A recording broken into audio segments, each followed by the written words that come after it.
এক বছর পর মাঠে নেমে আবারও চোটের কারণে ১ মাসের জন্য মাঠের বাইরে নেইমার। তবে এই সময়ে সৌদি কর্তৃপক্ষের আহ্বানে ঘুরে দেখেছেন ২০৩৪ বিশ্বকাপের নানা প্রস্তুতি। আয়োজন দেখে মুগ্ধ এই সেলেসাও তারকা। সবাইকে আমন্ত্রণ জানিয়েছেন সৌদি সংস্কৃতি জানার জন্য। বিস্তারিত প্রতিবাদ রিপোর্টে। ২০৩৪ সালের বিশ্বকাপকে কেন্দ্র করে নানা আয়োজন করছে মধ্যপ্রাচ্যের প্রাণকেন্দ্র সৌদি আরব। এরই অংশ হিসেবে রোনালদো, নেইমার, বেনজেমার মতো নামি দামি ফুটবলারদের নিয়ে মাঠ মাতাচ্ছে সৌদি ক্লাবগুলো।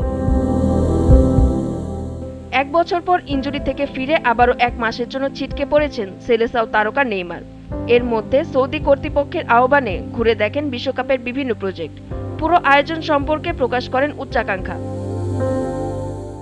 সৌদি আরবের পুরো আয়োজন দেখে আমি আশ্চর্য হয়েছি।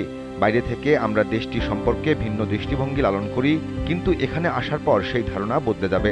খুবই ইতিবাচক পরিবেশ, যা আমি পছন্দ করি। তাই অন্যদের উচিত সৌদি সংস্কৃতি জানা। এখানে থাকতে পেরে আমি ও আমার পরিবার খুব খুশি। ইতিমধ্যে এখানে আসার ১ বছর হয়ে গেছে এবং আমি এখানে স্থায়ী।